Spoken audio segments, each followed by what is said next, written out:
cuando tú haces con pasión y amas tanto lo que haces, pues el resultado económico llega por añadidura. llega por añadidura.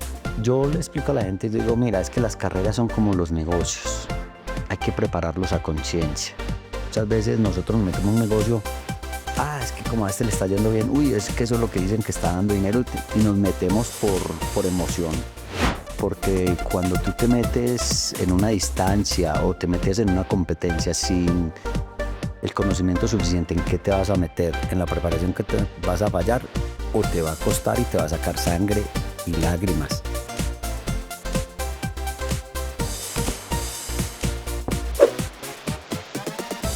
Amigos de Mentes en Juego, bienvenidos a un capítulo más en esta sala, en este set. Un capítulo más lleno de historias emprendedoras, historias que de verdad nos llenan el corazón. Hoy tenemos un invitado muy especial, un invitado que ha conquistado no solamente el mercado nacional, sino el mercado internacional, y no solo en un ámbito, sino en bastantes. Con ustedes, Walter Ramírez. Don Walter, bienvenido a Mentes en Juego 33. Muchas gracias por la invitación y por regalar este espacio de conversación y contar historias. Gracias a ti por estar aquí. De verdad que cuando escuché tu historia, antes de conocerte, yo dije, tiene una historia muy amplia, muy diversificada dentro de lo que he conocido. Yo creo que es que la vida nos da la oportunidad de ir caminando y encontrándole sentido y propósito a lo que hacemos. Y dentro de esos caminos pues se presentan muchos escalones, unos nos hacen retroceder, pero yo creo que si trabajamos, como se dice, con la mente siempre puesta en un propósito y en una meta, logramos llegar donde nunca imaginamos poder estar.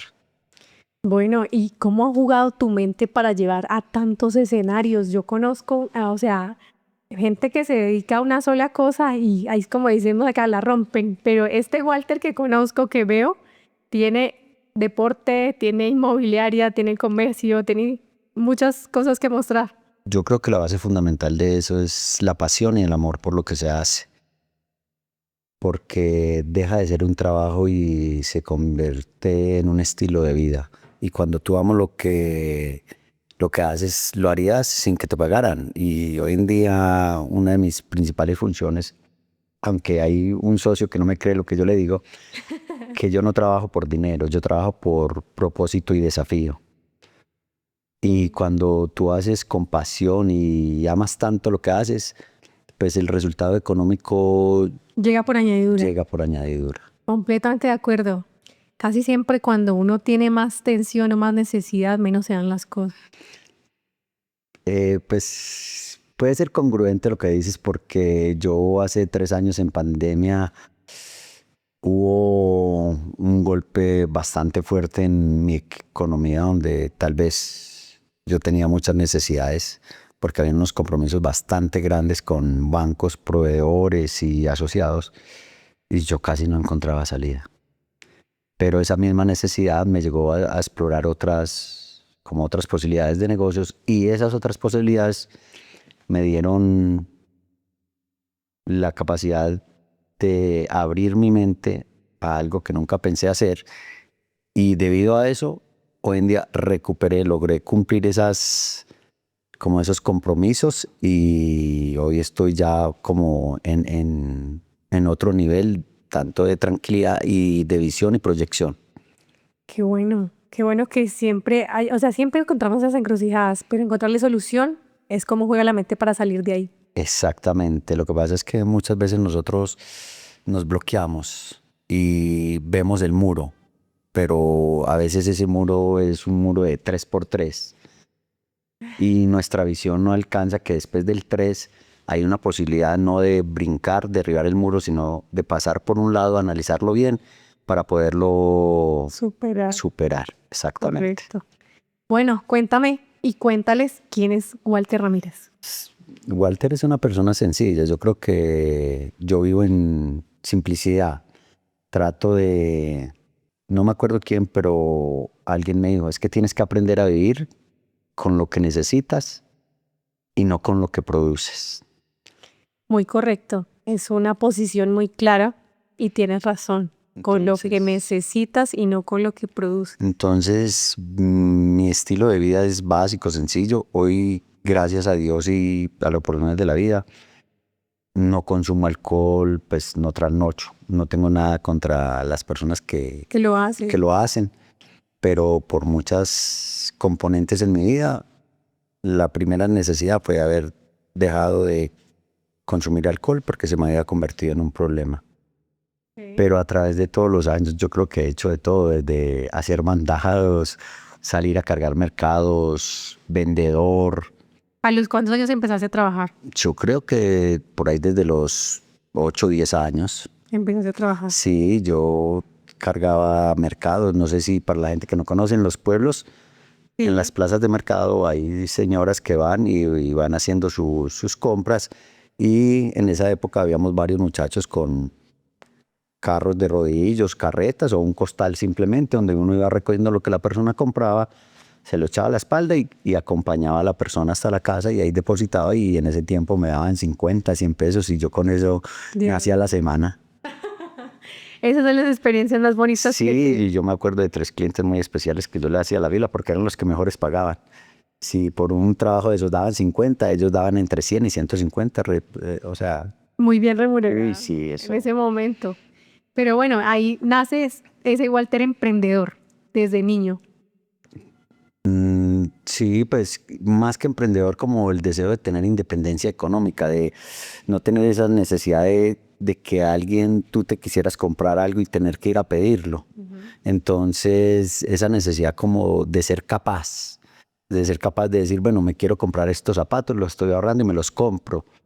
Y toda la vida ha sido eso. Yo he tenido afortunadamente muchas personas que en el transcurso de la vida me han ayudado y han creído pues en mi visión de desarrollar, pero yo siempre soy muy como, no reacio, pero a pedir ayuda. O sea, yo digo, no, es que si yo me metí en esto, tengo que tener la capacidad de desarrollarlo y llevarlo a cabo. Pido, digamos, consejos y eso, y ya no, hay uno que sí le pido muchos consejos, que es a Dios. Yo muchas veces digo, Señor, ¿por qué camino voy? Yo ya no encuentro los caminos. Dame tú la lucidez para tomar la decisión correcta en esta encrucijada, porque no encuentro cómo salir. Y muchas veces, pues, en esas plegarias llegan a mí y dicen, no, pues, ¿por qué no haces esta llamada o haces esto o buscas con tal persona o te asocias? Y sin pensarlo, personas que no estaban en mi radar o soluciones que no estaban en mi cabeza llegan y las logro llegar a buen término. Qué bueno. Bueno, ¿cuál fue el mayor desafío porque eres oriundo del Santuario antioquiano, de ahí llegar a la capital? ¿Cómo fue este despliegue? ¿Cómo fue ese movimiento de Mira, vida?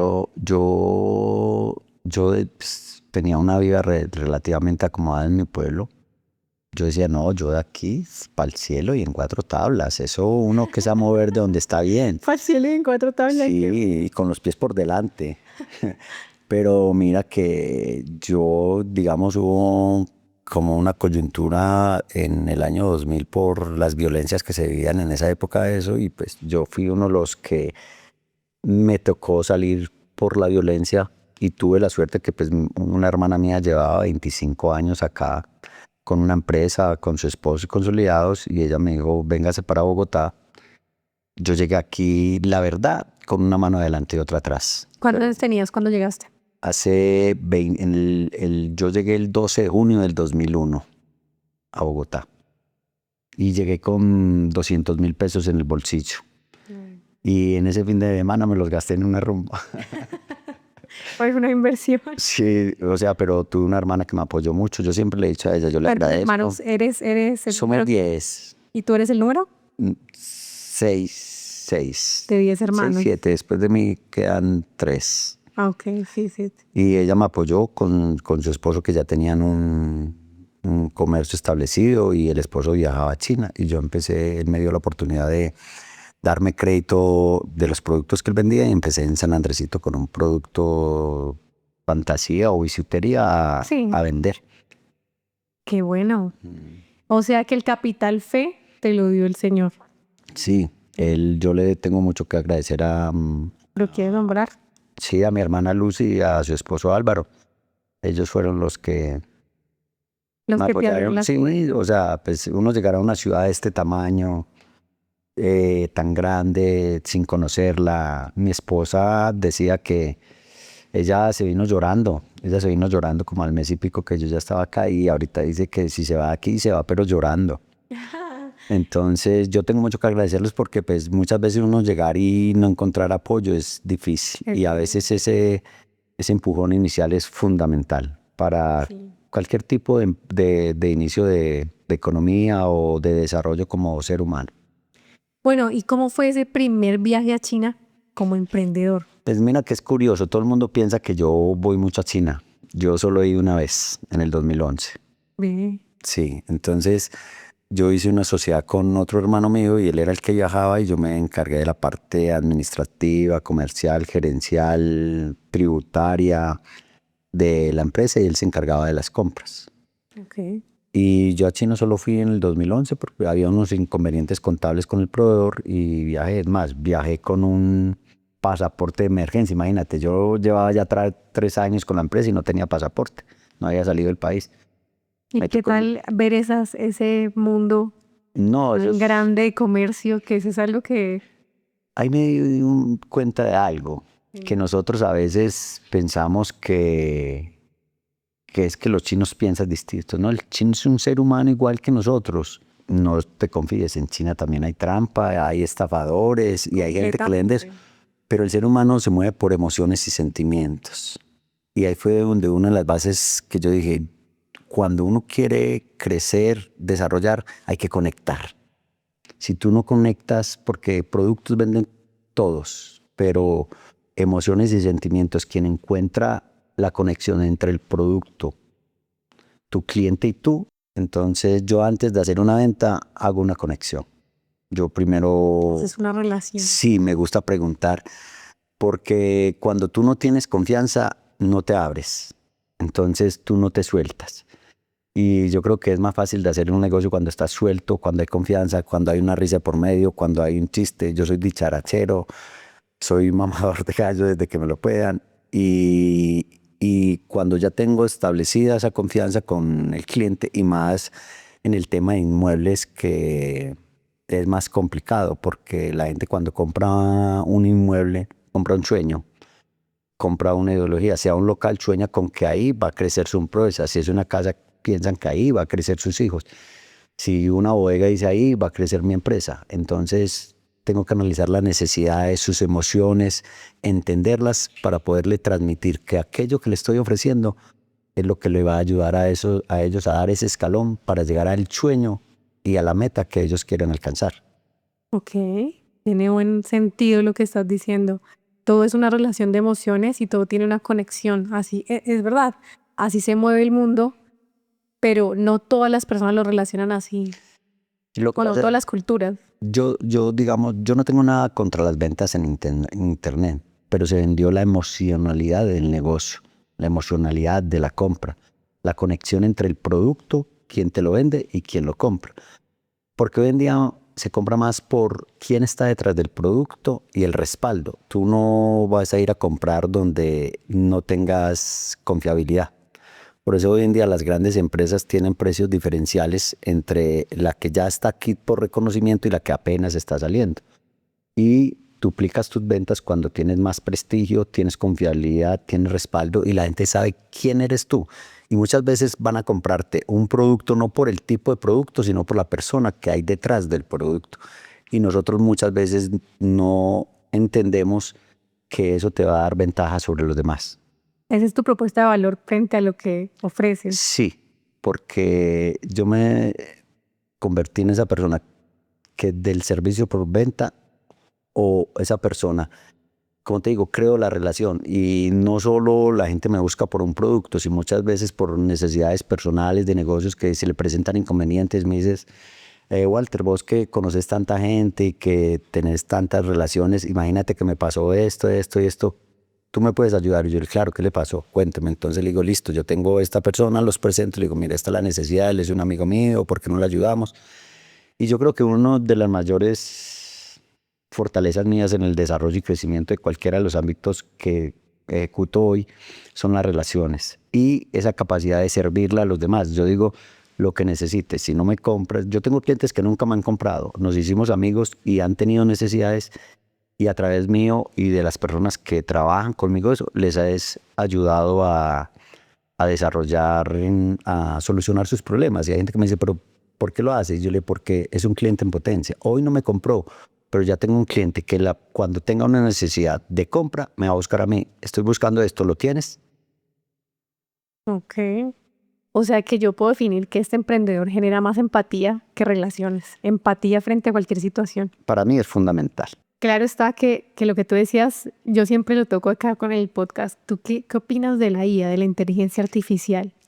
Manejarla desde un contexto de ayuda es fundamental, porque el cerebro, como cualquier músculo, como cualquier necesidad que tenemos, se desarrolla y se mantiene bien cuando la trabajamos. Y a veces la inteligencia artificial vuelve perezosas a Sí, las a las personas, sí. en su capacidad de analizar, pensar, redactar, es más, en su capacidad de crear.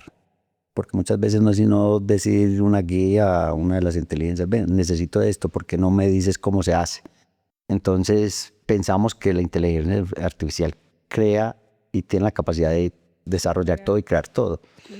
Pero ahí es cuando perdemos la emocionalidad y perdemos la conexión, porque nos vamos a un mundo plano, porque la inteligencia artificial para mí piensa y actúa por medio de matrices y parámetros que ya se les fueron proporcionados y creados. Y hay emociones, parámetros y matrices que salen del ser humano porque somos especiales, somos únicos. Exactamente. Entonces, Esa autonomía. exactamente, entonces es fundamental. Yo digo que es fundamental uno apoyarse de todas las nuevas tecnologías. Es más, es que, digamos, hay gente que me pregunta, y pues me salgo un poco del contexto, dice, es que el hombre ha evolucionado mucho. Y yo le digo, no, ha encontrado maneras diferentes de desarrollar las cosas y de crear las cosas. Pero la evolución del hombre como tal, como ser humano y como persona, todavía le falta. Estamos muy atrasados. Si nosotros nos ponemos a leer a Marco Aurelio en el estoicismo, los problemas de hace 3.500 años antes de Cristo y el corazón del hombre, lo que sentía en ese tiempo, es el mismo que estamos sintiendo ahora. Entonces mira que el hombre no ha sido capaz de evolucionar como ser humano, como en su interior y en su forma de ver, comportarse y vivir con los demás. Hemos desarrollado tecnología con unas capacidades impresionantes, sí, pero no es que el hombre haya evolucionado, desarrollado. Encontró una manera más eficaz de hacer las cosas, pero sí nos falta, yo creo que trabajar mucho más nuestro ser. Exactamente, el trabajo personal siempre es importante y es el trabajo que más cuesta. Pienso que entre todo lo que nos hace seres humanos y en relación y en balance con la IA, nunca va a superar una inteligencia artificial lo que son el sentir y la relación del ser humano como con otros. Claro, es que nosotros somos cuerpo, mente y espíritu. Exactamente. Tenemos que hacer esa triangulación perfecta para que nos funcione la vida. Para que haya balance. Ok, me cuentan un dato curioso. Llevas más de 23 años sin consumir alcohol. ¿Cuál fue ese punto para tomar esa decisión? Ese fue uno de los milagros o regalos más grandes que me dio Dios y la vida. Me gustaba, yo vengo de un pueblo aguardientero, mi pueblo se caracteriza por 2-3 cosas: el comercio, una habilidad impresionante, el buñuelo santuariano, que es conocido a nivel nacional e internacional, y los aguardienteros que son. Eso tú allá, si quieres empezar a beber a las 7 de la mañana, encuentras con quién. Y allá no se pide una medidecita, se pide la garrafa. Y pues yo empecé desde muy joven, creo que a los 14 años tomé mi primer trago de aguardiente. Y de ahí se fue desencadenando un gusto por esta actividad etílica. Y me fue creando problemas, tanto a nivel cuando estudiaba como laborales y ya luego en mi parte matrimonial. Pero hubo un desencadenante. Mi suegro sufrió de cirrosis a los 49 años. Y a él le dijeron que si no dejaba de consumir alcohol podría morir en 6 meses. Él, pues, obviamente, como cuando las personas estamos en un problema que no reconocemos, no lo hizo y a los 2 años falleció. Yo creo que los últimos 6 meses los pasó en mi casa. Y yo ver una persona tan joven. ¿Cuántos años tenían? Murió a los 51 años. Joven demasiado. Y el último diciembre él entró en unas crisis porque ya pues su páncreas, su cuerpo no le daba. Y en un estado de inconsciencia más o menos el 15 de diciembre y volvió como el 2 o el 3 de enero a recuperar la conciencia. Y dijo, ¿cuándo vamos a hacer las novenas? No, es que ya diciembre pasó, ya estamos en enero. Entonces uno como ver una persona en ese estado de inconsciencia, no reconocer que tenía un problema y haberse hecho matar del alcohol, sí. Yo creo que fue el detonante que yo necesitaba para decir, no, yo no quiero volver a consumir alcohol. Él murió un 23 de febrero y yo el 12 de junio del 2003 o 2004 dije, no me tomo un trago más. Y durante los primeros 2 años iba a unas charlas de Alcohólicos Anónimos en la carrera 50 con calle Tercera 3 veces a la semana. Iba lunes, miércoles y viernes, sí. 7:30 de la noche. Pero la gente cree que es que a uno le dan una píldora mágica. No, le dan, primero que todo, uno tiene que tener el deseo de dejarlo de consumir, porque pues allá son charlas entre personas con el mismo problema, pero no nos dan nada. Lo que pasa es que ahí sí, como dicen, el primer paso es reconocerlo, y muchas veces directamente de, no sé, de tu esposa o de alguien muy del cotidiano, no lo entiendes de un tercero con las mismas palabras, pero con otra socialización.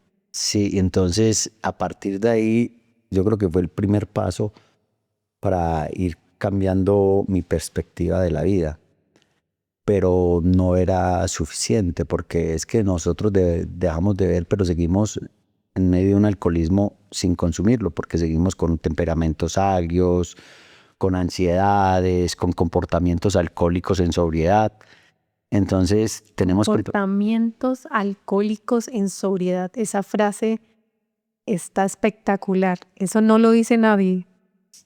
Y está muy bien construido. Sí, porque es que la gente dice, no, es que yo no bebo, entonces ya me hace diferente. No, pero te sigues comportando igual, como si tuvieras una resaca permanente porque te levantas de mal genio, eres agresivo, eres testarudo, no entiendes de los demás, no cambias tu forma de comportamiento, tu forma de ver. Es que no es solo dejar de beber, es prepararte para esa abstinencia y para construir aparte de esas, en base a la sobriedad que adquiriste. Y si no, pues no vas a evolucionar, te vas a quedar en el mismo problema sin consumirlo. Correcto, no había tenido esa perspectiva, pero tienes toda la razón. Y es verdad. Solo que hasta que uno lo vive y lo procesa, lo entiende más bien, creo que de esa manera. Sí, y hoy en día yo conozco muchas personas y lastimosamente las personas que son muy buenas cuando consumen alcohol se transforman y les hace demasiado daño. Sí, es correcto. Muchas personas que son increíblemente maravillosas se dañan con una copa de trago. Y es lo que yo te he dicho, la vida me ha llevado por todo ese mundo de procesos y de cambios. No, lo que pasa es que la inmediatez de hoy, de la inteligencia artificial, de la internet, de las aperturas globales a través de las comunicaciones, queremos que todo suceda ya. Y yo creo que el ser humano tiene que ir dando los pasos y evolucionando y creciendo en cada paso para que aquello que está construyendo no se derrumbe fácilmente. Porque es que el azar, la suerte y la inmediatez no te dan la solidez para sostenerte en el futuro. Sí, es correcto. Bueno, y de esa transformación viene algo que me asombra y me parece chévere, y es que has corrido 3 maratones. 4 terminé. 4. De las... Yo he tenido la fortuna que me ha gustado el deporte toda la vida y pues he jugado fútbol, jugué mucho fútbol cuando joven y ya después de adulto pues jugaba mucho acá en Bogotá y llegó un momento pues ya los dolores de la edad y eso pues, y hoy en día los partidos así sean como se dicen, recochas, dominicales, la gente se vuelve agresiva y eso, y le no, yo no me voy a levantar a las 6 de la mañana a pelear con nadie. Y un amigo mío, que es un mayor retirado de la policía, un día me invitó a una carrera. Me dijo, don Walter, venga, vamos, que el domingo se corre la carrera de la policía, son 10K. Y le no, pero eso es mucho, yo no corro. Y él dijo, no, usted hace deporte y lo termina. Y ahí fue. La sensación que sentí cuando corrí, cuando terminé y logré la meta, yo dije, no, esto me gustó. Porque no necesito contratar una cancha, conseguir 20 personas que vayan a hacer el ejercicio conmigo, y esto es un desafío conmigo en mejora en tiempos. Y encontré que cuando yo voy corriendo, así la gente no crea, muchos lo saben, el que corres es meditar en movimiento. Correcto, es un ejercicio de pensar y de trabajar la mente, porque ahí estás logrando, como lo que tú dijiste, competir contigo mismo en base a la capacidad física y mental de resistencia. Sí, y pues fui corriendo poco a poco. Mi primer media maratón casi, uy, no, eso casi, o sea, Casi te da la pálida. no, lo que pasa es que lo que me sucede a mí es que yo tomo las cosas por un desafío, y no, es que yo soy capaz. Una primera maratón en Bogotá, 21 kilómetros, yo nunca había entrenado y la hice como en 2 horas 20, pero me costó porque yo nunca había corrido esa distancia, y me puse arrojado, no, yo soy capaz, eso a mí no me queda grande. Ese día llegué a la casa tembloroso, me tocó meterme en la ducha como 2 horas así para recuperarme. Me estaba dando la pálida. Sí, claro, es que para eso o sea, la exigencia corporal es bastante. Yo le explico a la gente y digo, mira, es que las carreras son como los negocios. Hay que prepararlos a conciencia. Porque cuando tú te metes en una distancia o te metes en una competencia sin el conocimiento suficiente en qué te vas a meter, en la preparación, que te vas a fallar, o te va a costar y te va a sacar sangre y lágrimas. Y así mismo en los negocios. Muchas veces nosotros nos metemos en un negocio, es que como a este le está yendo bien, uy, es que eso es lo que dicen que está dando dinero, y nos metemos por emoción, Por instinto por de que... instinto o por deseo de ganar, Ujú. y nos sale costando. Y así mismo es una maratón. Cuando tú te metes, hay gente que tú la ves y queda a la mitad de camino, otros la terminan y dicen no la vuelvo a correr, otros cuando ya tienen la conciencia y la preparación dicen no, esto es lo mismo, y lo disfrutan. Así mismo es el negocio de emprender. Hay gente que se les vuelve un tormento y se les vuelve un sufrimiento el negocio. Sí, se les vuelve una cárcel esa vida de trabajar, trabajar y trabajar. Desvelos y trasnochos, problemas. Es más, y dicen, no, es que me iba mejor como empleado. Sí, desgraciadamente hay personas, o bueno, hay situaciones que no evolucionan como esperan y qué daño. Yo digo que es por eso, la falta de entendimiento de qué es lo que quieres hacer, cómo lo quieres hacer y a dónde lo quieres llevar. ¿A qué nivel? Sí, y entonces es fundamental. Yo tengo digamos, una de mis muchas, cuando digo, me dice, ¿usted cómo hace para, digamos, en Medellín hice unos negocios, ¿usted cómo hace para meterse en una ciudad en la cual usted no está? Y yo primero voy y entiendo la necesidad del mercado. Segundo, hago una prefactibilidad del negocio, cuánto invierto, cuánto me cuesta llevarlo a punto y si alguien está dispuesto a pagarlo. Entonces llamo 3, 4 personas y digo, mira, estoy haciendo este negocio. El costo es tanto, el tiempo de retorno, tú invertirías. Pero no me voy al inversor osado, me voy al inversor prudente, al que es temeroso, al que le cuesta sacar esos 10 pesos para invertirlos porque no invierte en riesgo. Y cuando esa persona me dice, voy, yo digo, él va a la fija, él es un inversor prudente, entonces el negocio funciona. Porque como se dice, si aquel que no compra un tamal en un derrumbe está dispuesto a invertir, es porque el negocio es bueno. Espera, más despacio, que eso me interesó. ¿Cómo es el inversor osado y cómo es el inversor de riesgo?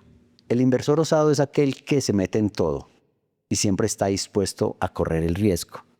Y uno le dice, hay a tal negocio, hágale, lléveme. Yo ahí tengo una platica, yo la invierto. Y el inversor prudente es aquel que dice, venga, ¿y cómo es el negocio? ¿En cuánto tiempo se paga? Y más o menos cuánto nos demoramos para recoger la plata. ¿Y qué utilidad me deja? uy, no hay forma de pagarlo de otra forma. Y es gente que uno sabe que, es más, una de esas personas no le gusta pedir crédito en los bancos porque le da miedo de ver. Sí. Y yo le dije, venga, tal cosa. Y me dijo, y yo le dije, no, pero es que, mire, yo pienso comprarlo con estos plazos, los mismos plazos, se los traslado a usted para que invierta un 10 o un 15% de lo que le alcance, o tú me dirás. Me dijo, sí, sí, sí. Yo me meto y le no, si a este que yo nunca lo he visto comprar una casa, yo nunca lo he visto pedir un crédito prestado. Y le digo yo que este negocio, y me dice, sí, de una. Si él lo ve bueno, que no compra, como te digo yo, un tamal en un derrumbe, no se gasta un tinto mal gastado, este negocio funciona. Y de ahí yo digo, voy y busco 4 o 5 que les gusta invertir y yo le digo, venga, ahí este negocio, me dicen, sí, de una, lléveme. Yo invierto el 20%, yo invierto el 10% o yo invierto un 5%, depende de la capacidad, el monto del negocio y la capacidad económica que tenga él en el momento. Y lo otro es buscar, como se dice, el tigre de plaza, el que sabe cazar en esa plaza. Porque yo no puedo llegar, digamos, a Cúcuta, Bucaramanga, Barranquilla, sin el nativo, sin el que está ahí y que todo el mundo reconoce. Yo necesito aliados. Y el mejor aliado es el que tiene reconocimiento y que todo el mundo Lo sabe que busca. donde él pone el ojo es porque es bueno. Entonces yo voy y busco a esa persona, le comento el negocio, mire, estoy eso. ¿Cómo quieres entrar? ¿Como inversionista, como comprador, en lista cero? Como esto. O sea, ese es el enfoque que le has dado a ese punto inmobiliario o a ese desarrollo inmobiliario que tiene. Exactamente, entonces es el punto cero donde yo le digo al cliente, entonces él me dice, a mí me sirve pero a tanto, entonces yo ya tengo calculado precio máximo de venta, precio mínimo de venta, y si él está pagándome el precio mínimo de venta, yo recibiendo la utilidad esperada, digo, el negocio funciona, porque este no invierte y no gana donde no vea su rentabilidad. Entonces son dos parámetros, uno el inversionista y otro el comprador final. Y yo me voy a buscar el que conoce el mercado como comprador final. Y si él me compra 2 o 3 locales, el proyecto está vendido. Ok, bueno, es una buena teoría diferente a la que yo vengo viendo porque también trabajo sí, en real estate, mercado inmobiliario, con mi esposo, pero en Estados Unidos y esa mentalidad no se ve allá. Es completamente diferente a la dinámica que se Claro, genera. porque es que estamos en mercados totalmente distintos. Yo también he desarrollado vivienda y no hay nada más duro, cruel y tedioso que vender vivienda, porque vivienda tú vendes un sueño para una familia y donde hasta el plafón, si te queda desnivelado, te lo van a hacer corregir. Hay un servicio por postventa muy largo. Sí, Mientras que en el comercio tú vendes el cuadro para que ellos decore la casa. decoren su local, su bodega, y es comercial. Entonces ellos necesitan es para poner un producto para que les desarrolle actividades. Y digamos en el plano comercial, como importación, yo importo productos de China, también tengo una línea de importaciones. Yo traigo un producto pensando en a quién se lo vendo y en qué manera se lo puedo vender.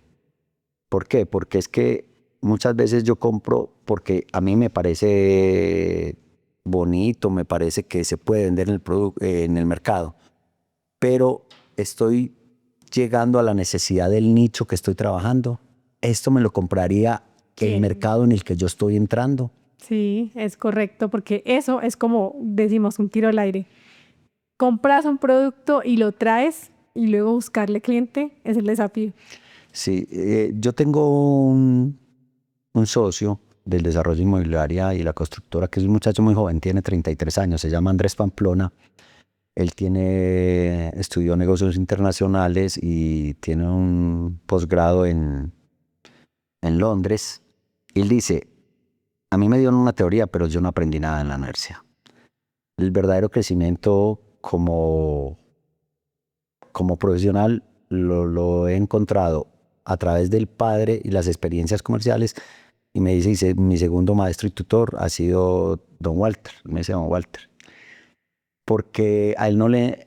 El problema de hoy en nuestras universidades, colegios y en nuestro... Sistema académico. Tú ves que nos evolucionado un pupitre y eso. No nos enseñan de inteligencia emocional, inteligencia financiera Sí. y inteligencia o manejo de negocios. Nos dan unas teorías que en la práctica tal vez no funciona.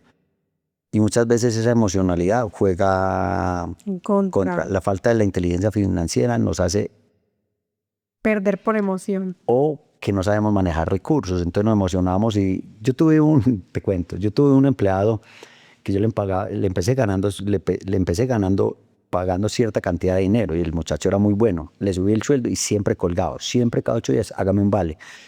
Llegó un momento que ganaba el doble de lo que inició ganando conmigo y aún así vivía de la misma manera, porque es que él aprendió a gastar por lo que le llegaba, no por lo que necesitaba. Y yo le dije, tú nunca vas a tener llenadero porque tú no sabes manejar el dinero. Buen punto, buen punto. Para mi público, los que me ven allá, eso que acaba de decir don Walter, cuando uno no sabe tener como ese, decimos allá, como el budget, el presupuesto básico, siempre vas a gastar más de lo que ganas.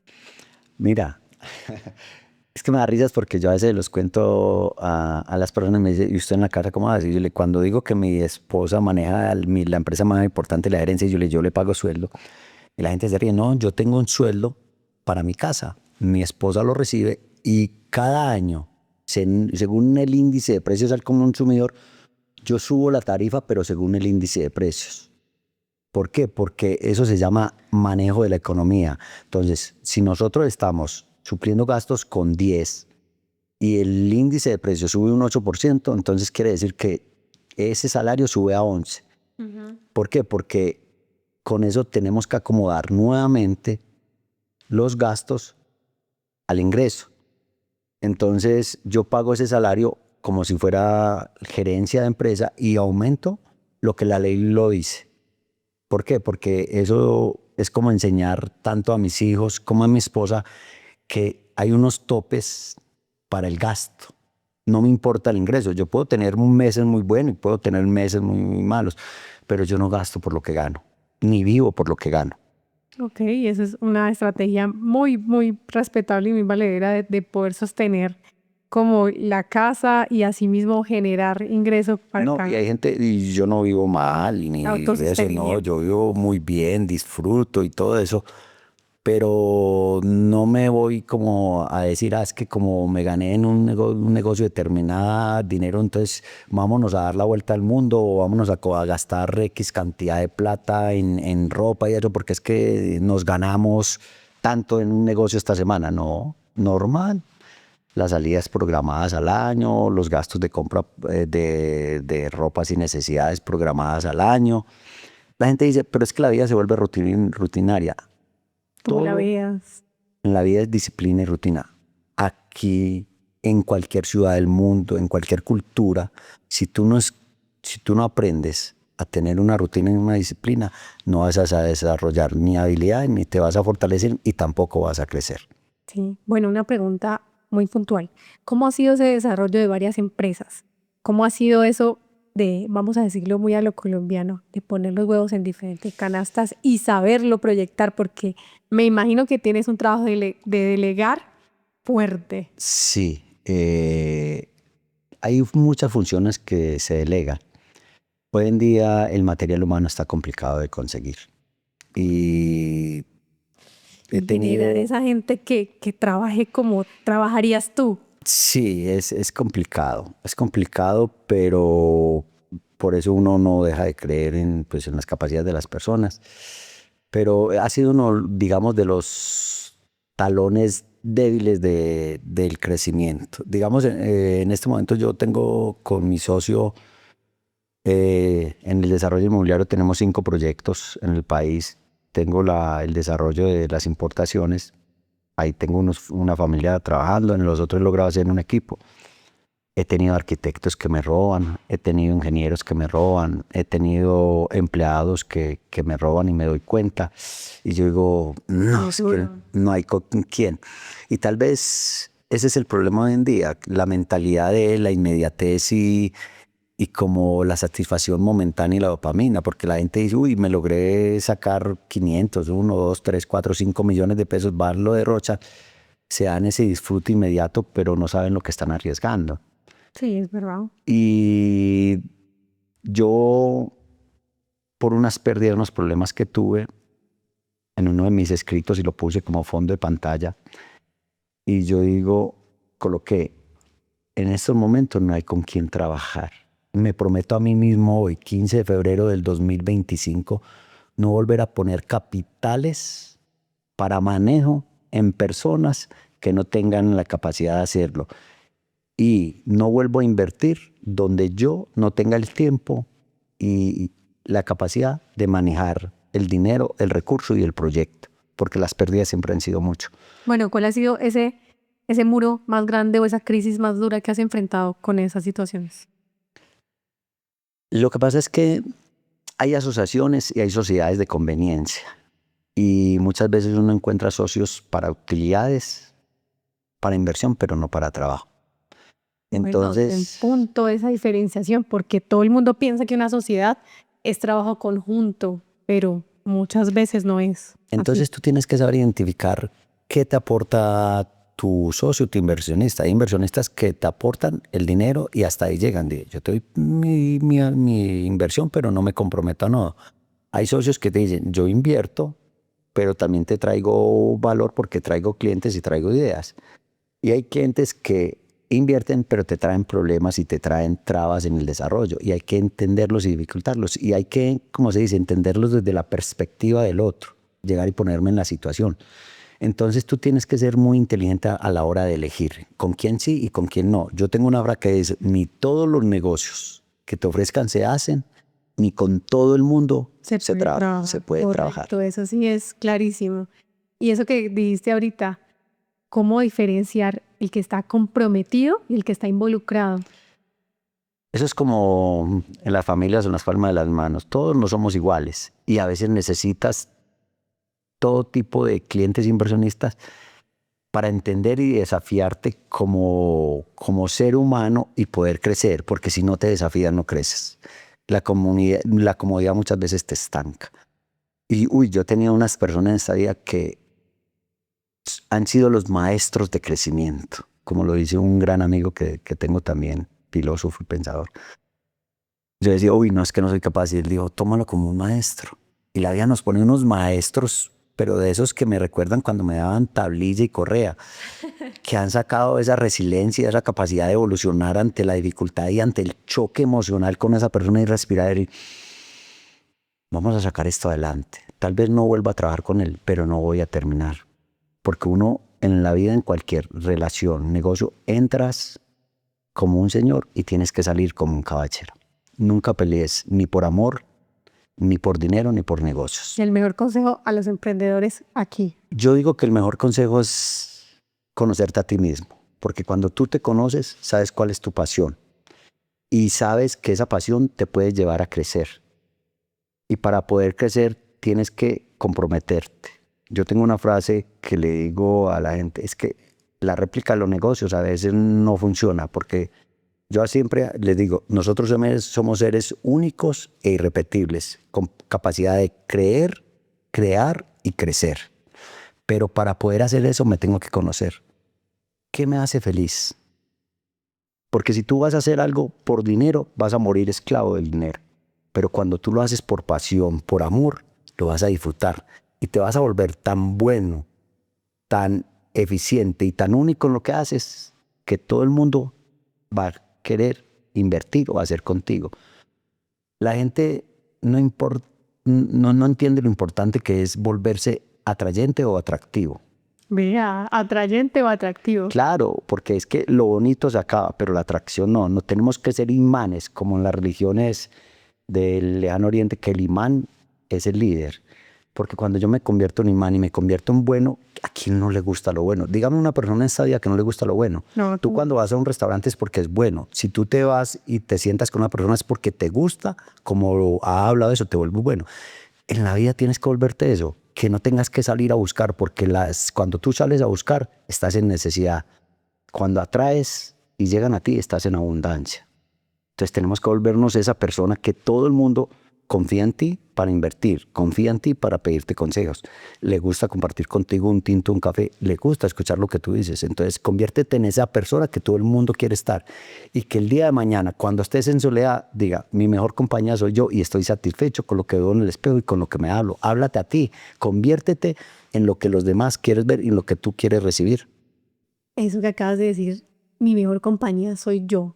A veces nos asustamos hasta de estar con nosotros mismos y nos da miedo la soledad porque muchas personas, bueno, yo no tengo miedo de estar sola porque viví mucho tiempo sola, pero muchas personas sufren de eso, de estar en esa soledad y de saber si lo que piensan funciona y empezar a dudar. Eso es un... Lo que pasa es que desde pequeños nos enseñaron a vivir en validación, afirmación y apego. Si a ti no te valida los demás lo que tú haces, y cuando tú dependes de lo que los demás digan que está bien hecho, está mal hecho, tú no te perteneces, a ti te hicieron. Hay un libro muy bonito que yo se lo recomiendo a la gente cuando dice, venga, es que yo quiero empezar a pensar diferente, y yo tienes que conocerte de manera diferente. Es de Joe Dispenza y se llama Deja de ser tú. Ah, qué bueno. Porque es que nosotros somos la construcción de los demás. Nosotros empezamos a caminar, a pensar y a desarrollar lo que nos hicieron nuestros profesores, nuestros padres durante todo el crecimiento hasta los 20 y pico de años. Somos construidos por terceros. ¿En qué momento me voy a construir yo? ¿En qué momento voy a coger eso que llevo tantos años pegado a mí, arraigado a mí, y saber qué me sirve y qué no me sirve? ¿Y en qué momento voy a empezar a aportarme a mí mismo? ¿Cómo quiero verme? ¿Cómo quiero desarrollarme? ¿Cómo crecer? Desde mi perspectiva, no desde la perspectiva de los demás.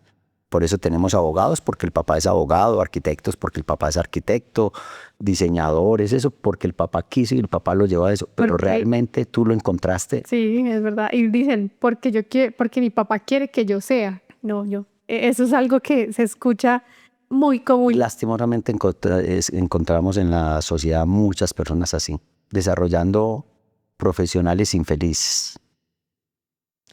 Don Walter, tenemos una actividad mágica en este podcast. Se llama el cofre. Y vas a tomar un papelito que está ahí y una pluma y vas a escribir la palabra que más atesora Walter y cómo la define. La escribes con calma y nos cuentas.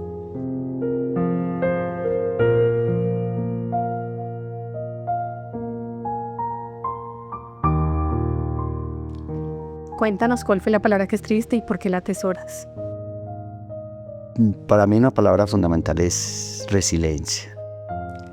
O sea, la gente no me cree. Yo le digo, yo me he quebrado 10 veces, pero las 10 veces fui capaz de parar. Me he equivocado miles de veces, millones de veces. He perdido plata, he ganado plata. Pero siempre he encontrado la manera de volver a surgir, de volver a decir, no, es que yo soy capaz. Y esto es el aprendizaje. Hay 2 palabras que yo las tengo tatuadas, que es amor fati y choganay. La una significa ama tu destino, ámate como eres. Si yo no me amo, no encuentro el camino. A partir del reconocimiento y el amor, entiendo hacia dónde voy. Y la otra, ama tu destino. Digo, choganay, que es déjalo fluir. Nosotros a veces chocamos contra la situación, no la entendemos. Entonces siempre vamos a tener el problema que nos va a golpear, y golpear duele. Tanto si me golpean como golpeo. Entonces yo tengo que dejar fluir, listo. Sucedió algo, ¿cómo lo recibo? ¿Cómo lo dejo entrar? ¿Cómo lo acepto? ¿Cómo lo transformo? ¿Y cómo lo devuelvo transformado? Porque si yo me enfrasco en el problema, siempre va a ser el problema. Si me enfrasco en la pelea, siempre va a haber pelea. Pero yo me tengo que enfrascar es en la evolución del suceso. ¿Por qué pasó? ¿Para qué pasó? ¿Y cómo lo acepto?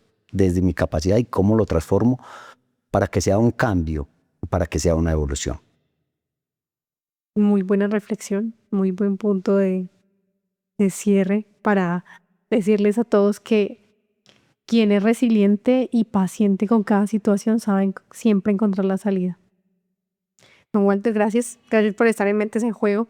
A ustedes, gracias por acompañarnos, gracias por estar aquí nuevamente en esta sala con estas palabras tan sabias que nos cuentan hoy. Una historia inspiradora que de verdad nos hace ver que construirse no es solamente escalar, sino también caerse, devolverse y volverse a parar. Gracias amigos de Mentes en Juego por un capítulo más. Gracias a Illumina Studio porque produce y edita para nosotros. Recuerden que estamos en TikTok, en Instagram y en Facebook. Recuerden que siempre estamos aquí, atentos a sus preguntas, a lo que quieran contarnos. Gracias por un capítulo más y esperamos que sigan con nosotros.